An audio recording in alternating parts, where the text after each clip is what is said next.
En première année, j'ai réalisé, donc, comme tous les étudiants, un stage d'expatriation que j'ai choisi de réaliser à Londres. Mon choix était principalement orienté vers l'aspect linguistique et je voulais améliorer mon anglais. En deuxième année, j'ai choisi de réaliser un stage dans un cabinet d'expertise comptable. Ce choix, je l'ai fait puisque en troisième année, je souhaitais m'orienter vers une filière entrepreneuriat. Et c'est vrai que la gestion et la comptabilité sont des points importants de cette filière. Et donc, j'ai choisi d'avoir une approche plutôt professionnelle de l'aspect comptabilité, en fait. Et donc, j'ai réalisé ce stage-là à Paris, chez Management Décision Audit. La plus grande partie de mon implication dans l'école, c'est en faisant partie du bureau des étudiants, donc le BDE.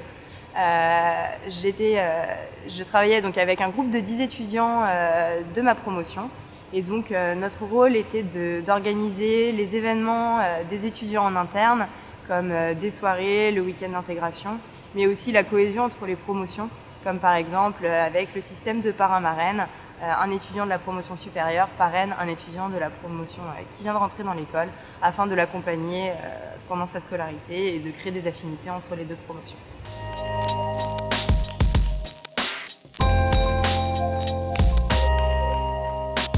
Le projet donc, social et solidaire que j'ai réalisé cet été, donc je l'ai choisi de le réaliser à Bali, au sein d'un orphelinat.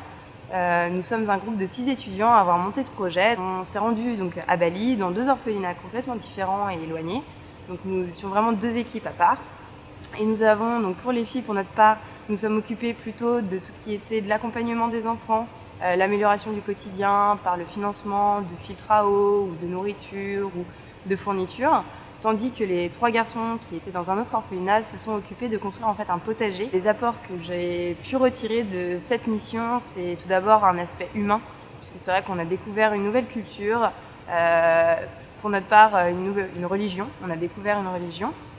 Et c'est la découverte vraiment des enfants, de fait de devoir communiquer avec eux, sachant qu'ils ne parlent pas l'anglais. Donc c'est au début un jeu de mime, c'est vraiment une nouvelle approche et quelque chose de complètement différent. Et c'est tout d'abord une aventure humaine en quelque sorte, qui nous a beaucoup apporté à tous en termes de qualité.